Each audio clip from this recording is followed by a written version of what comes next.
Hello friends, Radhe Radhe.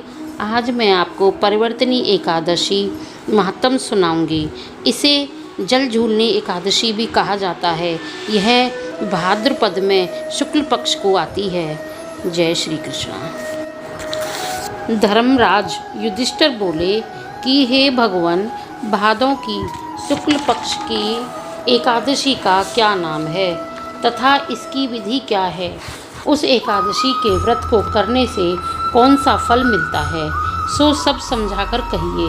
Shri Krishna भगवान बोले कि हे राजेश श्रेष्ठ, अब मैं अनेक पाप नष्ट करने वाली तथा अंत में स्वर्ग देने वाली भादों की शुक्ल पक्ष की वामन नाम की एकादशी की कथा को कहता हूँ। आप इसे ध्यानपूर्वक सुनो। इस एकादशी को जयंती एकादशी भी कहते हैं। इस एकादशी की कथा के सुनने मात्र से ही समस्त पापों का नाश हो जाता है। इसी एकादशी के व्रत का फल वाजपेय यज्ञ से फल से भी अधिक होता है। इस जयंती एकादशी की कथा से नीच पापियों का उद्धार हो जाता है। यदि कोई धर्मपरायण मनुष्य एकादशी के दिन मेरी पूजा करता है तो मैं उसको संसार की पूजा का फल देता हूँ। जो मनुष्य मेरी पूजा करता है उसे मेरे लोक की प्राप्ति होती है। इसमें किंचित मात्र भी संदेह नहीं। जो मनुष्य इस एकादशी के दिन श्री वामन भगवान की पूजा करता है वह तीनों देवता अर्थात ब्रह्मा, विष्णु, महेश की पूजा करता है। जो मनुष्य इस एकादशी का व्रत करते हैं उन्हें इस संसार में कुछ भी करना शेष नहीं रहता है। इस एकादशी के दिन श्री विष्णु भगवान करवट बदलते हैं, इसीलिए इसे परिवर्तनी एकादशी भी कहते हैं। इस पर श्री युधिष्ठिर बोले कि हे भगवान, आपके वचनों को सुनकर मुझे महान संदेह हो रहा है कि आप किस प्रकार सोते तथा करवट बदलते हैं। आपने बलि को क्यों बांधा और वामन रूप धारण करके क्या लीलाएं की? चातुर्मास व्रत की विधि क्या है तथा आपके शयन करने पर मनुष्य का क्या कर्तव्य है, सो सब विस्तार पूर्वक कहिए। श्री कृष्ण भगवान बोले कि हे राजन, अब आप पापों को नष्ट करने वाली कथा का श्रवण करो। त्रेता युग में बलि नाम का एक दानव था।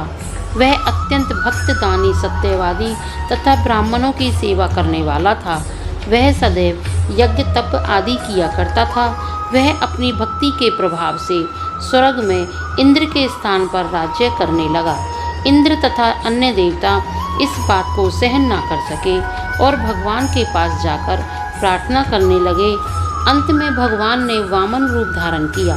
मैंने भगवान तेजस्वी ब्राह्मण बालक रूप में राजा बलि को जीता।